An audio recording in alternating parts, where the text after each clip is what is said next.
सत्याग्रह का रास्ता चुन लिया है कांग्रेस के नेताओं ने। राहुल जी के सत्याग्रह पे बैठ गए हैं राहुल गांधी के समर्थन में सर कांग्रेस के नेता। देशव्यापी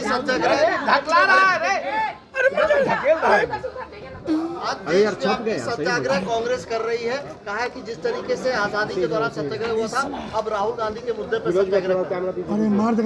देश के करोड़ों पिछड़ों का अपमान करने वाले लोग आज सत्याग्रह का नाटक कर रहे हैं। और दिल्ली में आज जो पहला सत्याग्रह हुआ है उसमें जगदीश टाइटलर जो हजारों सिखों के हत्या के आरोपी हैं, जो देश में सिख विरोधी दंगे हुए थे और जिसमें हजारों सिखों की का कत्लेआम कर दिया गया था कांग्रेस के राज में, इसके जो मुख्य आरोपी हैं जगदीश टाइटलर, वो दिल्ली में धरना का नेतृत्व कर रहे हैं। जो जिस कांग्रेस पार्टी ने पिछड़ों का अपमान किया, नरेंद्र मोदी का अपमान किया, आज वो सत्याग्रह का नाटक कर रहे हैं। इनको तो इस देश के पिछड़े समाज के लोगों से क्षमा मांगनी चाहिए।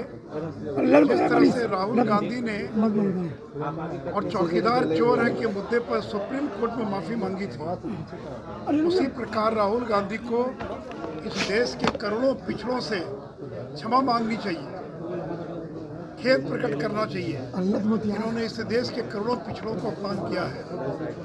देखिए, पिछड़ों का अपमान करके और सत्याग्रह करेंगे तो उनका ये पाप धुलने वाला नहीं है। और देश की जनता कभी भी राहुल गांधी ऐसे लोगों को माफ नहीं करेगी। दो भागों में बट रही है क्या सर कांग्रेस से राहुल?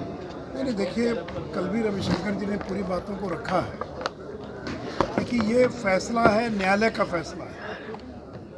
आप न्यायालय के फैसलों को चुनौती दे सकते हैं, लेकिन जज की मंशा पर संदेह पैदा कर रहे हैं।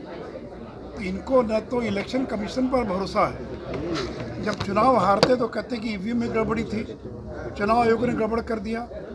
कल अगर मनोनुकूल फैसला नहीं आता तो ये न्यायपालिका पर अंगुली उठाते हैं।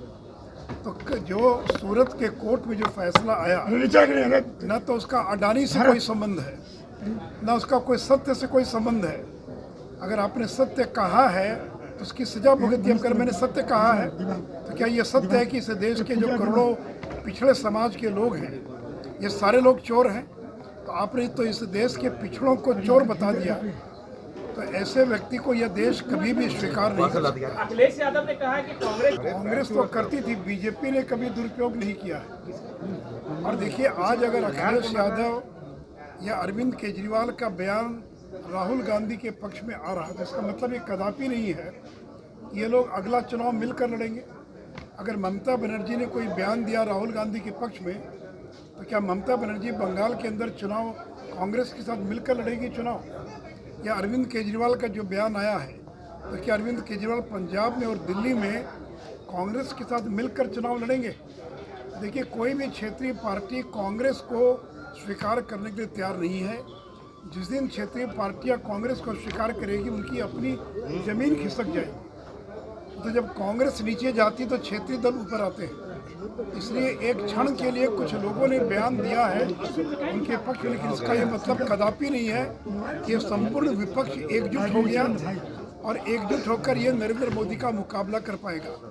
तो देखिए, सत्य की जमीन पर नरेंद्र मोदी खड़े हैं। पिछले 9 साल में उनको कितना अपमानित करने का प्रयास किया गया। मणिशंकर अय्यर ने नीच शब्द का प्रयोग किया, सोनिया गांधी ने मौत का सौदागर कहा, और उसके पहले जब वो मुख्यमंत्री थे तो किस तरह से जांच एजेंसी का दुरुपयोग किया गया। लेकिन पाक साफ होकर निकले हैं नरेंद्र मोदी। तो नरेंद्र मोदी पर भ्रष्टाचार की छींटें नहीं लग सकते। और राहुल गांधी का ये लगातार प्रयास है। कल भी वो प्रेस में कह रहे हैं अडानी अडानी अडानी। अडानी का क्या संबंध है इस मामले से? ये तो जो मामला है वो अपने पिछड़ों का अपमान के, इस पर कोर्ट ने आपका सजा सुनाई है। इसका अडानी से कोई संबंध नहीं है। और जो लोकतंत्र की बात करते हैं, कल राहुल गांधी की प्रेस कॉन्फ्रेंस में एक पत्रकार ने जब सवाल किया, तो जिस तरह से उस पत्रकार को अपमानित किया है, मैं देश के पत्रकारों से अपील करूंगा कि राहुल गांधी ने जिस तरह से कल पत्रकारों को अपमानित किया है और कहा कि हवा निकल गई, बीजेपी के एजेंट हो, ऐसे राहुल गांधी का पत्रकारों को बहिष्कार करना चाहिए। अगर बीजेपी की किसी प्रेस में ऐसी बात हुई होती तो पत्रकार बहिष्कार करके निकल गए होते। लेकिन मुझे दुख है इस बात का कि कल जब राहुल गांधी पत्रकारों को अपमानित कर रहे थे तो सारे पत्रकार वहाँ चुपचाप बैठे हुए थे। ये बात अलग है कि मुंबई की और वहाँ की प्रेस के एक संगठन इसका विरोध किया है। मैं देश के तमाम प्रेस और मीडिया कर्मियों से अपील और आग्रह करूँगा कि कल देख लीजिए किस तरह से राहुल गांधी ने मीडिया को जलील अपमानित करने का काम किया। तो इनका यही काम है, कभी मीडिया को अपमानित करेंगे, कभी जजेस को करेंगे, कभी न्यायपालिका को, कभी इलेक्शन कमीशन को, कभी नरेंद्र मोदी को। इसलिए 2024 में हम राजनीतिक तौर पर कांग्रेस का मुकाबला करने के लिए पूरे तौर पर तैयार हैं। सर, एक सवाल है कि कल तेजस्वी यादव और मीसा भारती से लंबी पूछताछ हुई। पूछताछ के बाद तेजस्वी यादव ने कहा कि लड़ना मंजूर है, झुकना मंजूर नहीं है।